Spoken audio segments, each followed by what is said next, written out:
everyone. Welcome back to Speaking with Intent. I'm Paul, your host, and I've been a communication coach, a former military briefer. I've been 2 decades of public speaking, coaching, scripting, everything from written words to impromptu dialogue. If you're new here, this show is all about saying what you mean and getting understood the first time.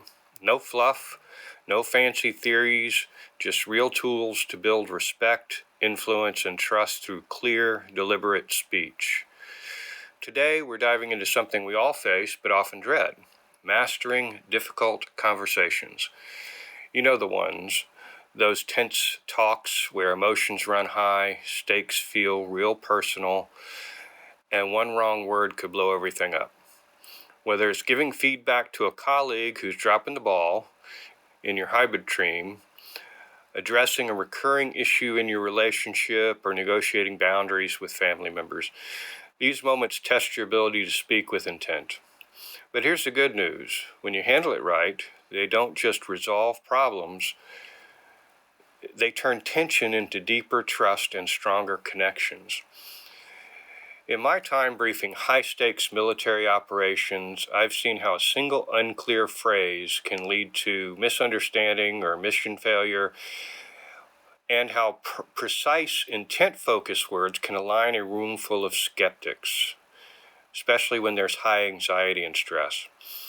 We'll draw from that, plus some everyday examples to give you practical strategies you can use tomorrow. Let me break it down for you. First off, why do difficult conversations matter so much? In our fast-paced world, think endless Zoom calls, text threads that spiral out of control, and social media echo chambers of misunderstandings are just annoying. They erode relationships. A study I came across from the Harvard Business Review shows that 70% of employees avoid tough talks at work, leading to lower productivity and higher turnover. But flip that. When you lean in with intent, you build influence. Remember Neville Chamberlain's infamous Peace for Our Time speech in 1938? It was meant to calm a nation, but its vague optimism masked the reality, leading to distrust and disaster. Contrast that with Martin Luther King Jr.'s I Have a Dream speech. Clear, intentional, vulnerability-laced. It didn't shy from hard truths, and it built unbreakable trust. So how do we use this in real life? Let's start with strategy 1. Prepare your intent before you speak. This isn't about scripting every word. That's robotic and it kills authenticity. Instead, ask yourself, what's my core goal here? Is it to win an argument or to foster understanding?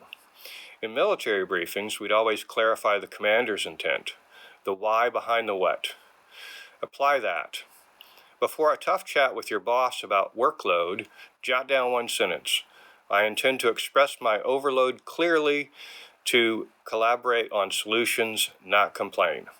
This shifts you from reactive emotion to purposeful action. Take a real-world example. Imagine your manager noticing a team member who's chronically late to virtual meetings, throwing off the whole group's rhythm. Your intent might be, I want to highlight the impact and find a fix together, not punish.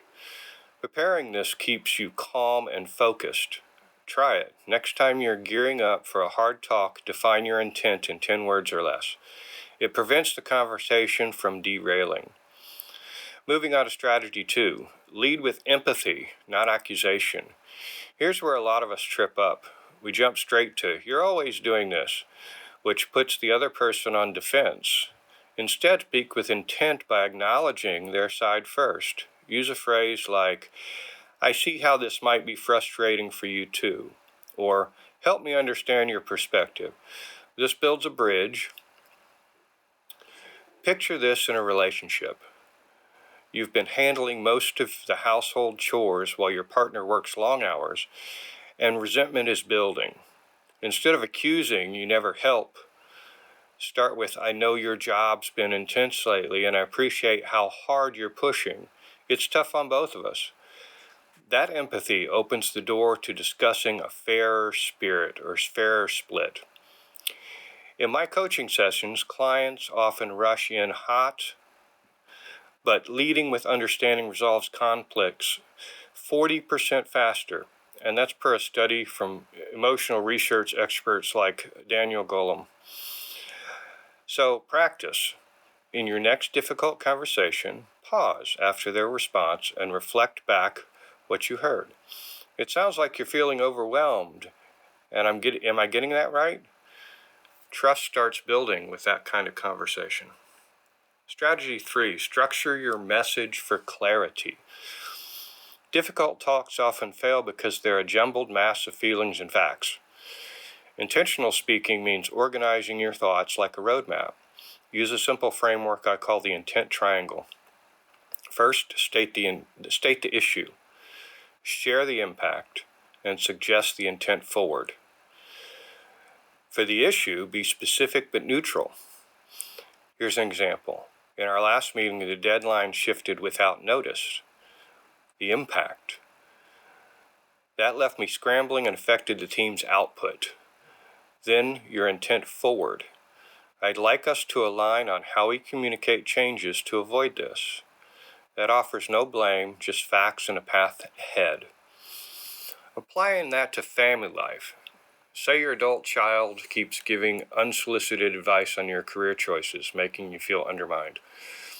Here's the issue. When you suggest I switch jobs during our calls, what's the impact? Makes me feel like your decisions aren't respected, even though I know you mean well. Intent forward. Let's focus our chats on sharing updates rather than advice unless I ask. I used a similar structure in a high-pressure debrief after a mission glitch. Focusing on impact and solutions turned finger-pointing into team unity. This invites collaboration, not combat. One more key, strategy 4. Know when to pause and listen. Speaking with intent isn't a monologue, it's a dialogue. Silence is your ally here. Remember, silence is golden. It's authoritative if it's used properly.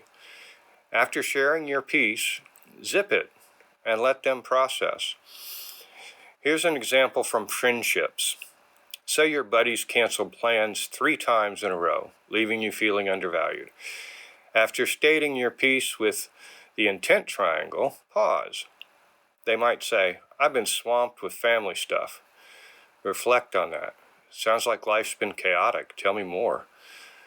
In my experience, those pauses allow real understanding to emerge. If things heat up, use a circuit breaker like, let's take a breath.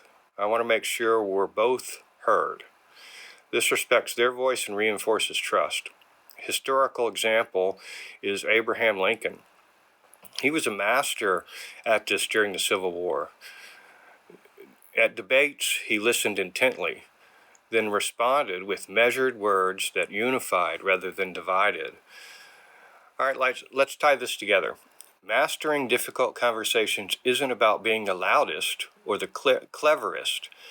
It's about speaking with clear intent to turn potential rifts into stronger bonds.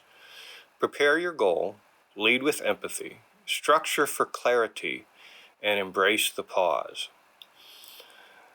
With these real-world tweaks, like handling late colleagues, chore imbalances, family oversteps, or flaky friends, you'll see tension transforms into trust.